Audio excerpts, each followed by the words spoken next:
Meu nome é Solange de Godoy, tenho duas filhas, a Nikele Valéria, de 19 anos, e a Maria Luísa, de 6, que é autista, e é a Malu.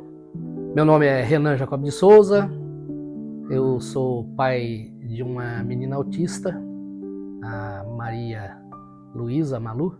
Eu sou a Nikele Valéria de Souza, eu tenho 19 anos e eu sou a irmã da Malu. A Maria Luísa nasceu sem complicação nenhuma. Quando neném também, eu nunca percebi absolutamente nada. Ela batia palma, ela dava tchau. Aí foi chegando num período ali que ela parou, ela não batia mais palminha, ela não fazia mais tchau. A gente chamava ela não dava muita atenção. A Maria Luísa acho que deve ser surda, porque a gente fala alguma coisa para ela, é como se ela não atendesse, né? Ela não tinha contato visual com a gente, né? Da gente falar com ela. E as estereotipias, que são movimentos involuntários. Aí quando eu levei ela na doutora, ela falou para mim que aparentemente a Maria Luísa era uma criança normal para ela. Ela falou que ela não tinha havido nenhuma característica diferente na Maria Luísa. E aí ela pegou e falou para mim que era para mim esperar mais um pouco, ela ter mais contato com criança, porque como tinha entrado fazia pouco tempo na creche e entrou a pandemia e a creche parou, então não dava para, era muito novo, né? Peguei e levei ela numa outra neuro. Daí chegando lá, a gente chegou, aí só dela, a gente entrou na sala, a Maria Luísa não fica num lugar estranho, e a sala da doutora, amor, a sala da doutora é toda cheia de bichinho, e nada chamava a atenção da Maria Luísa, nada. Aquilo ali ela chorava o tempo todo, e andando na ponta dos pés. Ali dentro da sala a doutora avaliou tudo, fez as perguntas pra gente, né, o que ela queria saber, tudo, como que a Maria Luísa era. Pegando e falando, a gente imagina que ela seja autista. Daí a doutora falou, realmente, a filha de vocês é autista.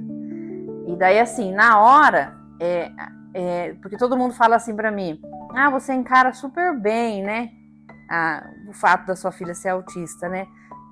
Na hora, a gente teve um baque, né? Porque assim, ninguém quer, né? Ninguém quer, a gente quer um filho, não que a minha filha não seja uma pessoa normal, né? Mas a gente quer que a criança tenha etapas, né? Que todas as crianças têm, né? Quando a Maria Luísa foi diagnosticada, isso estava com cerca de 1 ano de vida. E foi então onde veio um verdadeiro susto para nós, né? Que não sabiam, eu mesmo não sabia absolutamente nada a respeito disso. E foi realmente bastante difícil, tanto para mim quanto para Solange. Mas tanto eu quanto a minha esposa, a gente não teve tempo de ficar parado, chorando e ai meu Deus, que deu tudo errado, por que aconteceu isso? Não. Nós pensamos de uma maneira diferente. Nós já fomos atrás de cuidados, do que a gente poderia fazer depois do diagnóstico, né? Correu quanto antes atrás de profissionais que pudessem dar respaldo no tratamento da Maria Luísa, mas também para nós, né? E, inclusive fizemos, né, psicólogos juntos para poder cuidar da Maria Luísa. Se nós vamos sair, a gente tem que saber para onde que vai, né? Por que a gente vai, por exemplo, a gente não pode ir num lugar porque a gente sabe que a Maria Luísa ela gosta muito de água. Se você vai num lugar que tem um rio ou tem alguma coisa assim, por exemplo, a gente vai num Pesque Pague. Para mim, colocar na cabeça dela, colocar assim, tentar explicar para ela que aquele rio não pode entrar, então assim, a gente foi indo, porque a gente quer levar ela, a gente quer sair com ela, mas a gente tem algumas restrições nesse sentido, pelo fato dela não entender. Então assim, eu fiquei meio privada, gente, não é qualquer lugar que a gente vai. Quando ela fala que quer passear, você tem que sair passear. Por exemplo, a gente tá em casa, daí do nada ela começa, vete. Aí você tem que sair e comprar sorvete. Aí ela entra em crise. Porque daí assim, ela entra em crise assim, porque ela começa a chorar, ela fica braba e daí causa uma crise. Tem que sair passear. Você vê, a gente sai de casa, é assim, a gente nunca sabe, é uma surpresa. Porque você nunca sabe o que vai acontecer no meio do caminho, o que vai tirar ela do centro dela, o que vai desestabilizar ela, né? Quando ela entra em crise, quando ela fica muito nervosa, ela se agride, entendeu? Ela agride a gente, ela vem de unha, ela vem batendo na gente, porque ela fica muito nervosa. A Malu, ela é uma criança muito agitada, A gente tem que sempre ter uma rotina com ela, a gente não sai de casa sem se programar, tudo que tem que ser feito. A gente sempre tem assim, hoje é dia disso, disso, disso, e ela sabe quando é final de semana a gente tem que caçar alguma coisa para fazer, porque a Malu não fica em casa parada. Meu nome é Eveline de Oliveira Dalmaso, sou bacharel em Direito e tenho 3 filhos. Os 2 mais velhos são diagnosticados com transtorno do espectro autista e o meu mais novo está em processo de verificação. Foi uma surpresa para nossa casa, para a família, só que eu não fiquei parada, né, apenas com o diagnóstico, e eu precisava entender que seria para o resto da vida.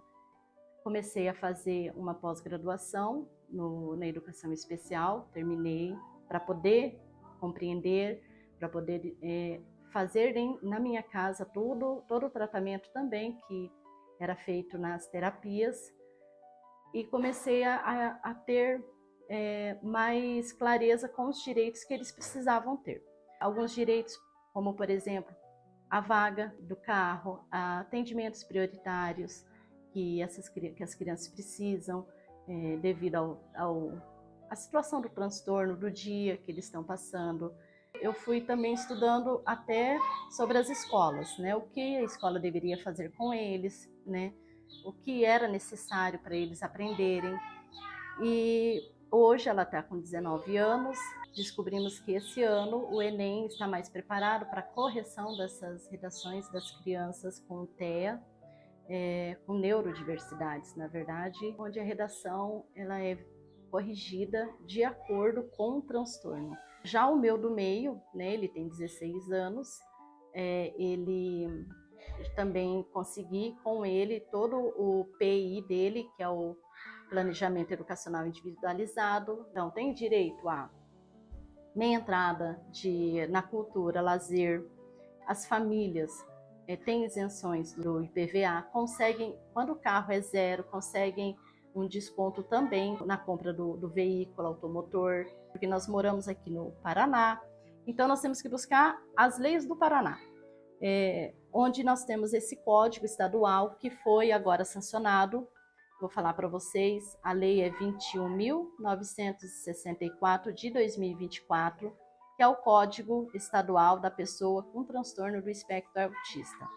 Essa lei, ela abrange tudo para as nossas crianças. Hoje você tem o laudo da criança com TEA, então a validade para o resto da vida, carteirinha onde vem o QR Code, vem tudo, a foto da criança, toda a documentação da criança que nós podemos utilizar para todo o Brasil.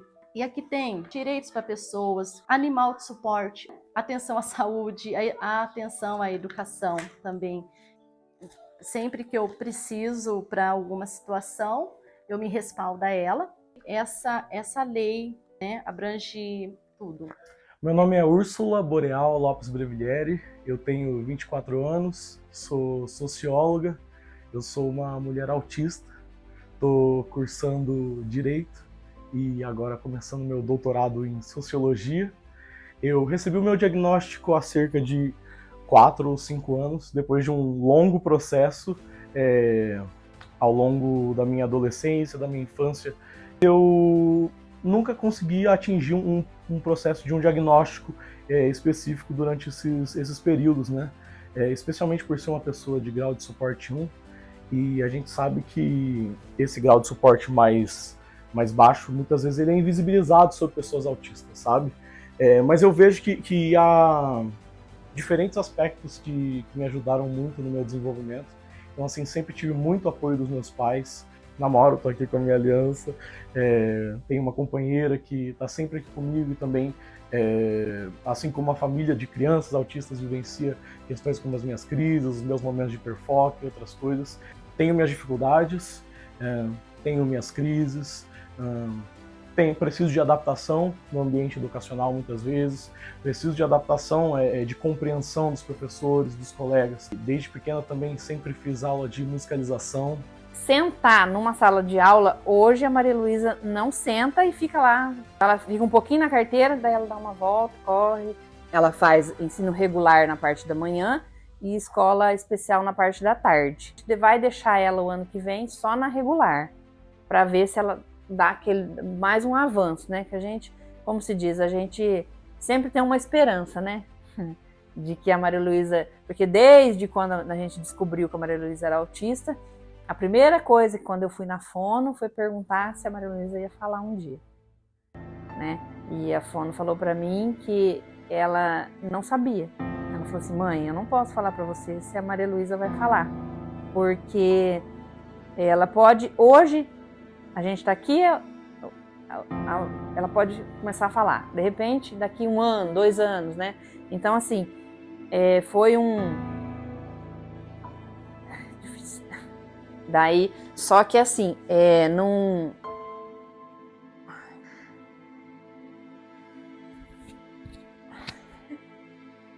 Quer parar um pouco? Parar um pouquinho. Existe uma ideia de que o autista ele não se comunica, ele tem um problema de comunicação.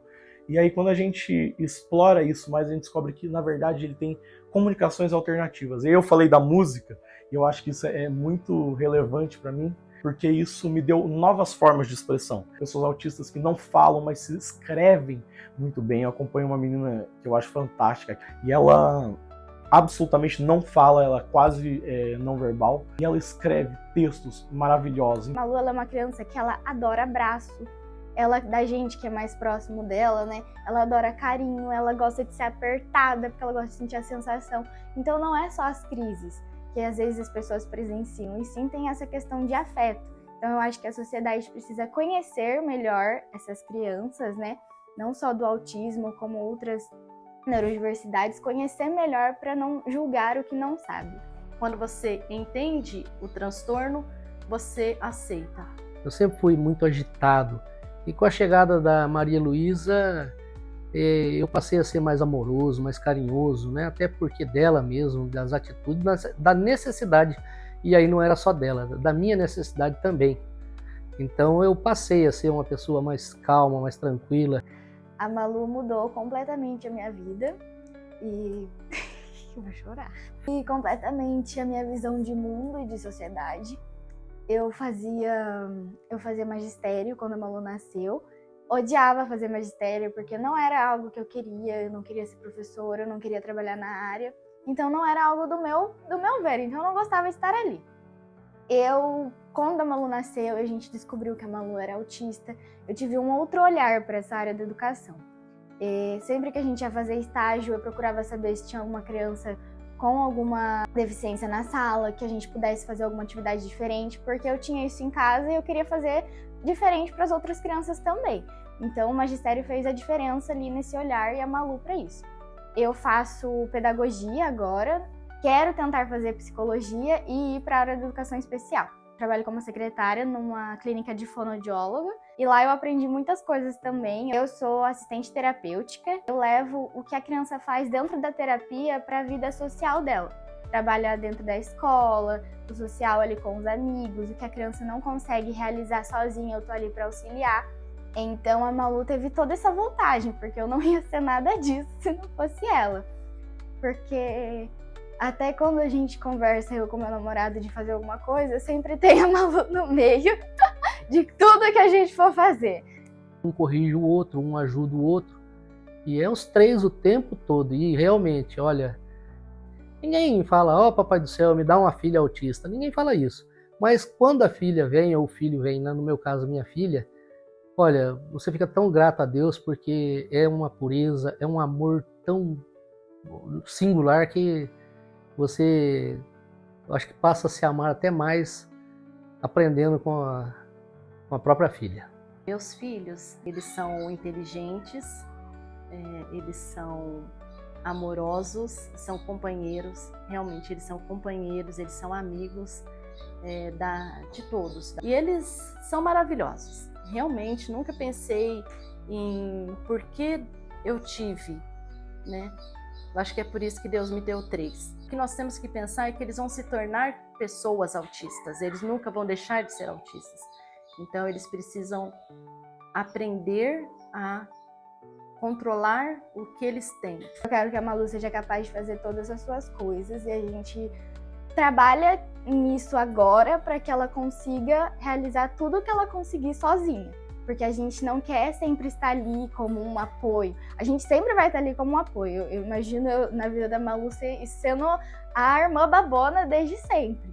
Mas a gente não quer estar ali para fazer exatamente o que a gente faz agora. A gente quer deixar ela livre. A gente quer que ela seja assim. Hoje eu vivo sozinha, já não vivo com meus pais.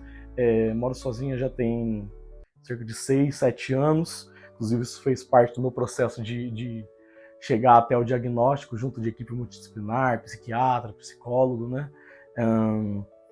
E eu acredito que é possível que pessoas autistas consigam ter uma vida com algum nível de autonomia, e cada vez mais eu vejo que a sociedade ela tem se adaptado para que a gente possa contemplar as diferentes possibilidades que a gente tem desses níveis de suporte. Porque a Malu mudou as nossas vidas.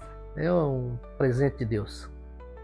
Se você encontrar com uma família que tem uma criança neurodiversa se jogando no chão, criança está se debatendo, está se machucando, está gritando, ou até mesmo batendo nos pais e os pais estão tentando controlar essa criança, não julgue. Menos julgamento e mais apoio às famílias das crianças.